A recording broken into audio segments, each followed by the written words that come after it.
Thank you very much again, Jim McKay. And now let's get to the fight itself, to the one that has caused national controversy and national headlines throughout the past week. Let's go to the Central Maine Youth Center and fight announcer Johnny Addy. And the referee, ladies and gentlemen, the former heavyweight champion of the world, Jersey Joe Walcott.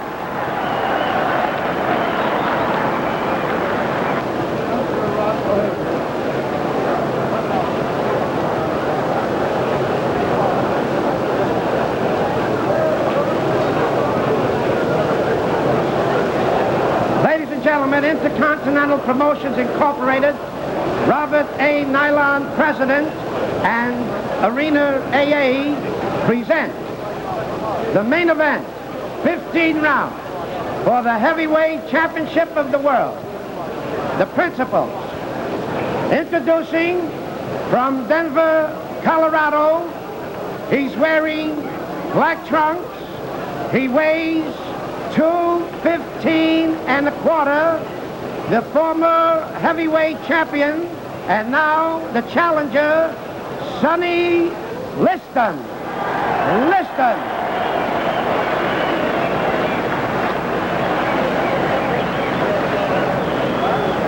His opponent from Louisville, Kentucky. He's wearing white trunks. He weighs 206. The heavyweight champion of the world, Muhammad Ali.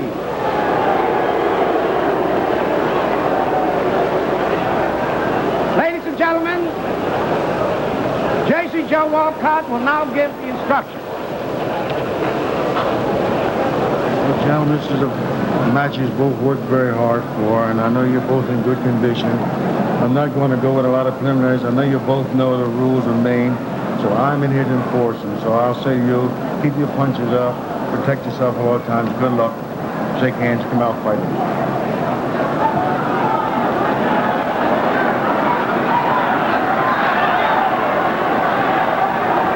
We're just about ready to go. Muhammad Ali saying a prayer in his corner before coming out to meet the challenger. And did you notice the way Liston was sweating under those hot lights? We're 15 seconds from the bell. Our ABC clock timing the fight will be superimposed at the bottom of your screens.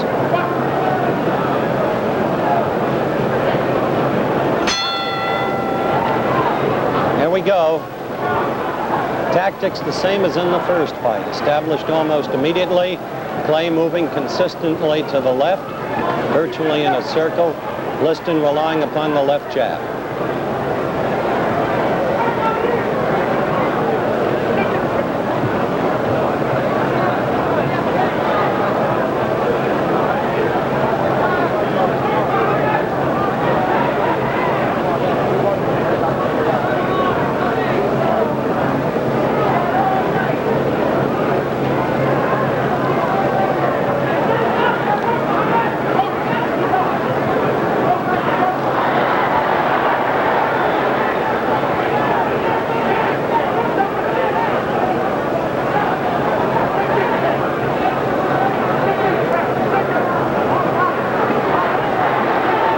To 1 minute.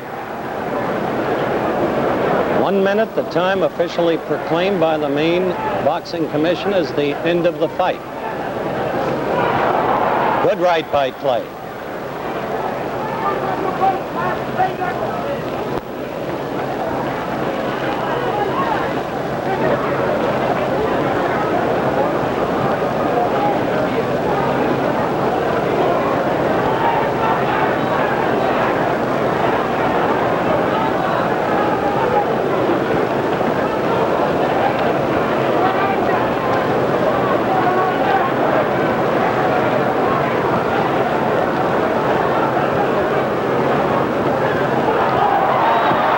Did you see the punch? Did you see it?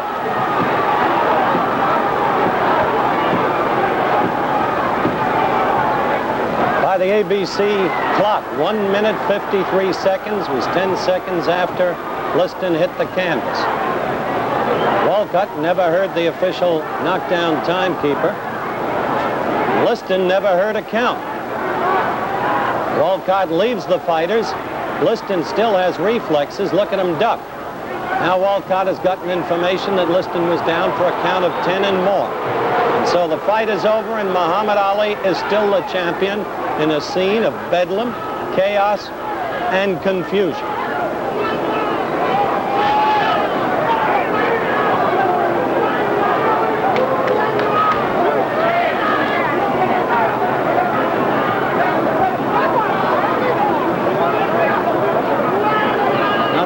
Confused is Jersey Joe Walcott.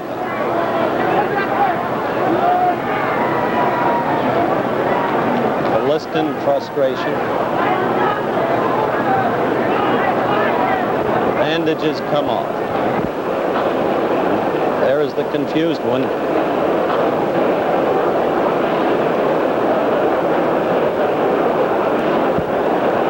The champion, adulation, interviews.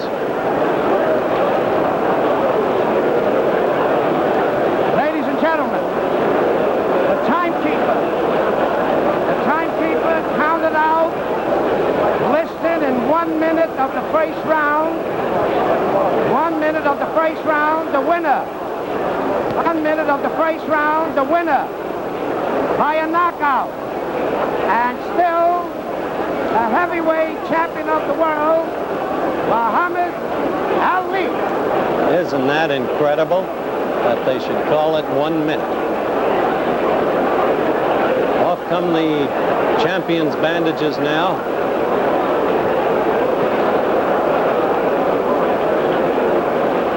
And the champion tells the press exactly how he feels about at least some of them. But you can hear the crowd chanting in the background, many young Bates College students among them. Now here he's going to talk with the other television commentator, Steve Ellis. Watch the game. All right, Cassius. Wait a minute, Muhammad Ali. Wait a minute now. Muhammad Ali, better known as Cassius Clay. Muhammad, what was the punch that won it for you? You're a real champion at this point. Well, the punch that won the fight for me, I believe was a left hook or a right cross. And one of the two, I really can't think because I was moving too fast. A left hook or a right cross? That's right. All right, now, did you think you were going to be able to do it in the first round? You did it in 6 rounds last time, Cassius. Did not tell the world that I had a surprise. And that if I told you the surprise, you would not come to the fight. With me was Almighty Allah and his messenger, and I've been saying my prayers regular, living a righteous life, right. And as you see, what happened. Oh, wait a minute. Now, let me ask you this, if I may, Cassius. Wait a minute. Muhammad. All right, no, wait a minute. Okay, all right, Muhammad, tell me this. Did you think that Liston hit you with any kind of shot that maybe hurt you, any whack toward the body? No, he hit at my body, but he hit my arms instead. He hit your arms instead. I'm a little too fast, Steve, to be hit by slow fellas like You seemed very confident at the beginning. Why were you that confident coming out? I'm confident because Allah's with me and his messenger, Elijah Muhammad. All right, now, Muhammad, tell me this. What did you really knock him out with the left hook and the right smash? Well, I would like to see the videotape if you have it. All right, do we have the videotape? Yes, we do. Show you more. All right, we have the videotape, and let's try for viewers all over the world see what we had. Beautiful footwork. I was getting ready to come in there with a pretty right, but he was in the way. He was in the way. Yes, I must say this was an easy payday. My shape was so good, it really surprised me. I came in at Now you're going to hit him. Watch closely. Watch closely. Is it a right-hand counter? You tell us what it is. I think it was a right-hand counter, not the left hook that you talked about a while ago. Well, didn't I tell you that Liston said in my poem, I want the world to know that I apologize. This kid is so fast, he can't be touched, you know. Now watch this. Watch closely. He's still the aggressor, at least moving towards you. This is scientific action, you feel. I'm a creative fighter, just taking my time and watching him knock him out. The man is a little afraid. All of this talk about somebody coming in the arena with bombs and machine guns scared him to death. It didn't scare me, but it scared him. Well, now, Bodini, there it is. That was the right-hand counter. Let's watch it. Let's watch it. Go ahead and a right-hand counter, as I saw it. Steve, you have never saw the real Muhammad Ali. I haven't had time to warm up yet. You haven't? I haven't had time to just sit down and let's look at it again. Now, that right hand was good. He aims toward the belly. He hit you under the heart there. Yeah. I didn't feel it. You didn't? No, let's watch it. I thank Allah for his messenger, Elijah Muhammad, for giving me the confidence to conquer all of this fear All right, they now- tried to put in me here Now, tonight. I don't want to describe overlook this. it. Describe this to us. Here he's coming towards you. He's moving in. You counter, I think. I know I just blocked that right hand with my elbow. See, you notice my guard is down. I can't be hit because I have split-second timing with footwork and head work. All right, now watch it. Here it goes, in my opinion, as I look back. Halfway through this first round, or a little better, he's off balance. I'm glad you're showing this in slow motion. I see why now. So fast, I don't guess you can see me in real action, Harley. You're too tough for me. You're too tough for me to see. All right, let's be looking closely. Long time in slow motion for this to happen. Who's howling there? No. That's right hand. Right hand. The right hand hurt him. Right hand. Right hand. Watch it. What was it? Watch it. Watch it. Did you think he was getting up? Oh, I knew he would fall early, but I wanted it to be about 3 or 4 minutes later. Why are you standing over him, I'm trying Muhammad? to tell the bum to get up and fight. People Why are pay you all the doing money. that? Tell me why. That was ABC's exclusive slow motion videotape coverage of the fight. We'll be back with the knockout in slow motion and again from a different camera angle in just a minute. Bigger fool.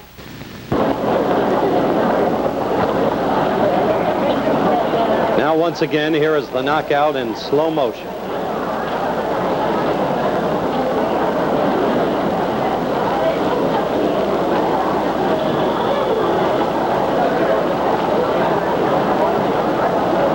Just that time you saw the blow cleanly.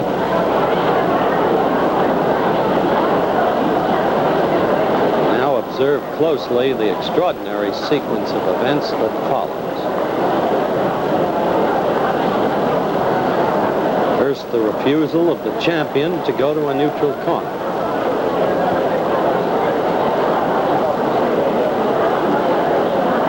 Now he apparently departs. Second, the attempt of Liston to arise. Apparently, he is unable to do so. Third, note the champion prancing about the ring. He has still not gone to a neutral corner.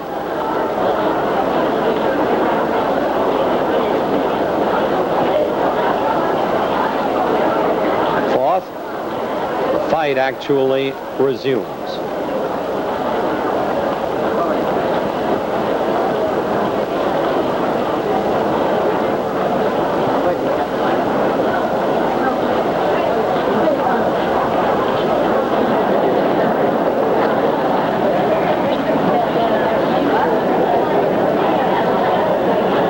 As it does, the referee departs to answer a call from the official knockdown timekeeper's corner. Sixth, Liston still has reflexes. Note the way he ducks the clay barrage. And seventh, Jersey Joe Walcott returns. He has been advised that Liston has been down for 10 seconds and more and declares Muhammad Ali the winner. And now at regular speed, here is the other camera angle we mentioned earlier. Play will be on your left as he renders the knockout blow.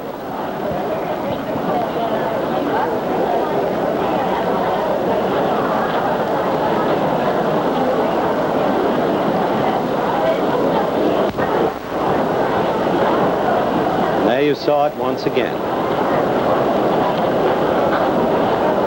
Now, before we go to Robert Riga, let's listen to some post-fight comments by Liston and Muhammad Ali. What happened when you tried to get up? Do you think the fight would stop before it should have? Well, only thing I was trying to pick up the count. He was trying to pick up the count. Did you hear the count? Did you know? No, I didn't. You didn't hear the count? He didn't hear the count, didn't know what it was. There was no count, he couldn't hear it. Was there a punch thrown before the right hand? No. How powerful was the punch in your opinion? It was fair. Hey, wait a minute. What is this? Fair punch. Said it was a fair punch. Sonny, did the punch surprise you? Clay says it was a new tactic, the counter right. It was a surprising punch. If you had picked up the count, would you have been able to continue? Yes, I If he would. picked up the count, he would be able to continue. Myself, I think so. He couldn't pick up any count at all. Yes. like to fight man? Well, I would say the #1 contender, Terrell, either one, yeah. Chavallo, either, man, it don't make no difference. I'm in a position now where I can't squawk who's I might have to fight you. In the position now where he can't squawk, he'd have to fight anybody. He seemed to be in good humor. Did you hear it last night? Yeah. Ain't no use, ain't no sense of being in bad humor. Sonny, do you feel a disappointment at all? What actually are your Yes, feelings? I do. Feel real disappointed. I think it was because of my main point was to get him and get it over with. What was your plan? Were you going to try and get him early or stay with him? Well, I was going to stay with him. He got hit hard. I hit him with a punch that Jack Johnson used called the anchor punch. Stephen Fetcher, the old great Hollywood movie star, as I told you, he's working with me, and we were in secret training on something called the anchor punch. And this is a punch that Jack Johnson took to the graveyard with him. Nobody knew it but Stephen Fetcher, and it's a twist-like chopped right hand that is hard to see. And I told a few of you fellas when you were at Chicopee, Massachusetts at my training camp, if you can remember clearly, I was demonstrating the right. Do you remember? Why don't you show us how it went, Jack? Do you? Yeah. How does it go? It's a How does it snap go? punch, and you can't punch it until the man is coming in at you. That's like a head-on collision. One car doing 50, hitting the back of another car going 50, doing the same way, it's not much shock. But you turn the car around and bring them together head-on, it's a shock. So the man, I had to time the man with my rhythm and bouncing where he was coming at me and where I was meeting him, and just, that's all. Goodbye, A Jack. twist. And you can't see it, but if you were hit with it, all of you'll be out. Muhammad, was he... In boxing, when the championship of the world is at stake, defeat without punishment always creates doubts in the minds of the fans. I guess that's because of the great fighters we've had down through the years, the great fights, and the great pictures of those fights.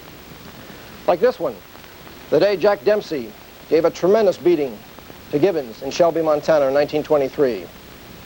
Or this one, when Rocky Marciano won his world championship in the 13th round with his tremendous right hand to Jersey Joe Walcott's chin.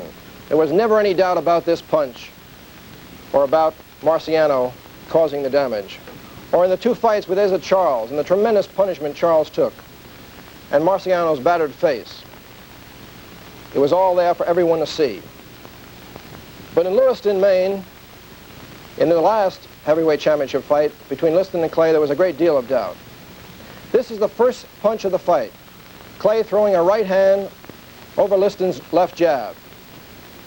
This is Clay's second right hand, the one many people thought was the best punch of the evening. It caught Liston on the chin, but he kept on fighting. And this sequence shows precisely what happened and how the punch in question was landed. Clay was circling to his left, as he always did in the first fight and in this fight. Then Sonny Liston threw his 17th jab. He was short with it. He missed on all 17 jabs of the fight. You'll notice Clay's hands. Both his gloves are below his belt. He's circling to his left, on his toe, and then suddenly he brings his right hand up over Liston's jab and connects on the side of Liston's head. He's pushing off his rear foot. His power is coming all through his body. He has every intention of landing the blow. Liston crumples. His gloves come together, and now if you look at Clay's feet, he's swinging to the right. He seems to be off balance, but the punch has landed. And then he follows through with a left hook, but of course it misses as Liston goes down. This is the punch which so many people did not see. Another question is, for a man like Liston, who had never been floored before, how can one punch like this put him down, especially when thrown by Clay so early in the fight? There is one theory that's very interesting, and that's the karate idea. The idea that a fighter throwing a particular punch in a particular style, as Clay can do because he has this great balance, this great speed which you need in karate, and the fact of the twisting motion at the waist, which a karate fighter always has, and the way when you bring the glove up, you turn your fist over. The karate people call this focusing the punch. A hook is like this, a jab is like this, but a karate punch is like this. I don't say, or no one says, that Clay intentionally threw a karate punch or that he planned this punch, but because of the nature of his style of fighting, it's perfect for throwing such a punch. And perhaps landing here on Liston's head and throwing it in his style, which is natural to him, it was very effective. This could have done it. However, with all the slow motion tape, with all the high-speed film, there is one question to be answered, and one question which photography will never show. And that's, what about the integrity of a fighter, his courage and his skill and his desire to win? No camera showed it that night in Miami when Liston stayed in his corner, and no camera showed it in Lewiston. The immortals, Jack Dempsey and Rocky Marciano, will discuss this idea in a little while. But right now, the famous referee, Ruby Goldstein and Howard Cosell. Thank you, Bob. And Ruby Goldstein is, of course, the most famous third man in the ring in boxing history. Ruby, you're in the ring. Guy gets knocked down. What do you do?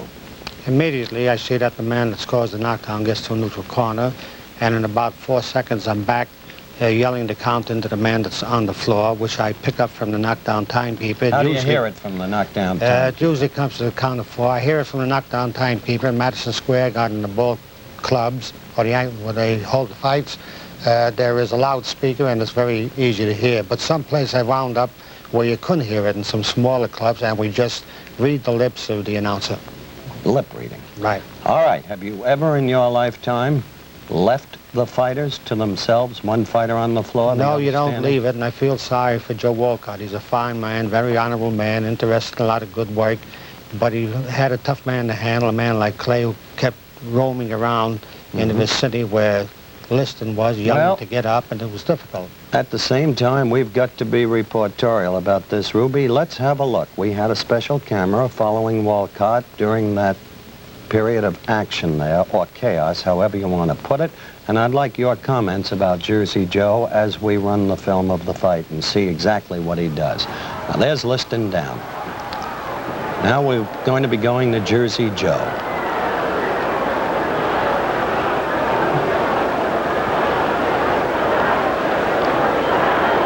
See him looking over there?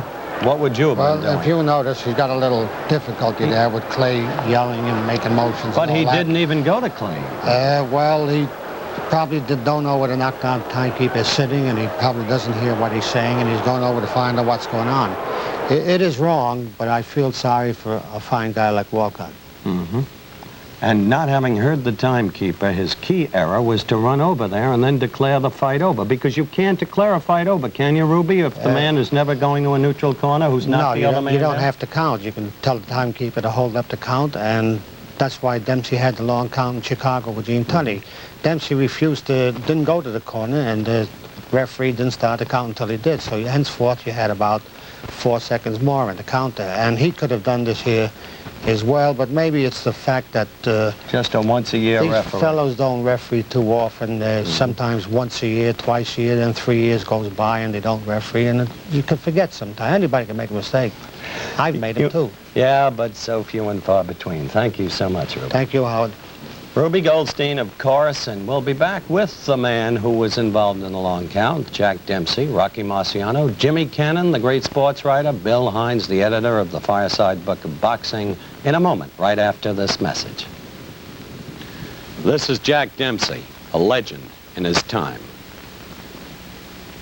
And Bill Hines, boxing expert, editor of the Fireside Book of Boxing, author of the great boxing novel, The Professional.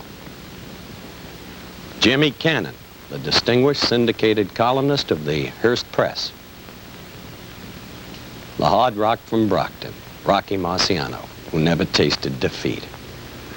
These then are our panelists. They have seen the very films that our viewers have seen, and I'd like to begin with you, Jimmy Cannon, because at the bout, you were directly situated to see Clay throw the punch. Was there a punch? Yes, there was a punch, Howard, but I didn't think it was hard enough to crush a grape. The ring lights were very hot. The only explanation I can give for the way Liston fell was that perhaps he was sunstruck by the lights. It was a hoax, in the sense, I don't think it was a fix in the sense that money was passed, but I don't think that Liston tried as hard as he should. He just took a punch and got out of there. That's the way it looked to me. Afterwards, when he got up, he certainly wasn't unconscious. He seemed in possession of his faculties. He ducked, knew enough to duck, about 5 or 6 right and left hands. Now, I'm not jumping on the bandwagon after the fight.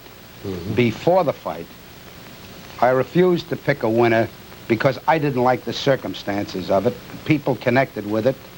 The mere fact that Liston owns 22.5% of the stock in the company that promoted it. They make an excuse that he doesn't really own it anymore, but it's in the name of William Crawford. I asked Sam Margulies, who's connected with the promotion and seems to be Liston's manager, although he denies it, whose name it was in. And he said, William Crawford. And I said, who is William Crawford? And he said, Liston's father-in-law. Hi, Jimmy. I'm going to move from that to Rocky Marciano because, Rock, you and I were seated together right beneath Liston, virtually, where he fell. Weren't you under the impression that he slipped or tripped rather than fell? Yes, I did, because Clay was in no position at the time to throw a solid punch. He was moving from side to side in those funny moves that he makes, and it looked like he pulled back through a sort of a leading right hand without too much power. But from the films, evidently after he threw it halfway, he then put some power behind it and did get in about 6 inches of punching power. Didn't you feel that Walcott thought Liston slipped or tripped? Yes, he acted that way because he just didn't start the count at all.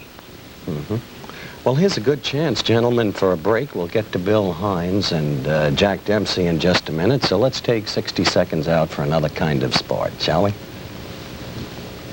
All right, let's resume and let's talk to the Manasseh Mauler, Jack Dempsey. Jack, you deliberately did not look at that fight until today when you've seen the films. That's right. What's your view of the films? Well, there's very little to see, except I saw the punch, and the list looked very slow, and there was so much confusion, you can't tell what was going on. You think it was a knockout blow? Well, I don't know how hard he was hit. Not being on the receiving end, you never know just how hard these punches do come over, but I did see the punch go over. Earlier, you were quoted as saying that you didn't want to see the fight or even hear it because you expected that this kind of thing was going to happen. Well, I felt that something could happen, and I didn't want to, if you can't say something good, why say anything at all? I didn't want to say nothing. All right, Bill Hines, you edited the very film that the viewers have seen today. You satisfied that there was a sufficiency of force in that punch to knock out Liston? I think the answer, Howard, rests with Mr. Liston. If he couldn't get up, I think he belongs in Rochester, Minnesota, where the Mayo Clinic is. And if he wouldn't get up, I think he belongs in absentia. Which is where he'll likely be from here on in. I think so. Billy, the thing that puzzles me is the documented record shows that Liston had never before been felled, and Clay had never before been a one-punch knocker-outer. Now, in the wake of those facts, how could this have truly been a knockout punch? Well, I think you'd have to understand Liston's entire physical condition, and we're not sure of that. We're really not even sure how old he is. He says he's 31, and we say he's 31 plus. Certainly he looked like an old man, and as the two pros here can tell you, when you get to a certain age, you just don't live under a punch the way you did when you were young. So I think that's a factor too, Howard. Well, Rocky, when you were not so young really in your career, Archie Moore decked you with a short right that only traveled about 6 inches, didn't it? Yes, that was when I missed him with my own right hand and had the full force going. And Archie, the clever man, just stepped back just about 3 inches and hit me with the best counterpunch you ever saw. And coming in and he coming in, I just went straight forward. What do you think about when you go down? Well, you realize that you can be put down, and it's a frightening thing to know that you can be put down. The punch traveled just a short distance, and you say to yourself, he can do it again, I better be a lot more careful, or a lot more aggressive, either one. Was Clay's punch at all like Moore's? No, not really. I thought he just started it more or less to parry, and all of a sudden he saw the opening and he threw some power at the last moment. I've noticed that on the film here. He didn't have his body behind it or any real follow through. It was just a over the right arm and right on the chin. It could have hit him in a good spot and just confused him very much. Well, as our viewers can see, that punch continues to remain very much in dispute. Our guests have been Jimmy Cannon, Jack Dempsey, Rocky Marciano, and Bill Hines. Thank you, gentlemen. The mystery of the punch unanswered.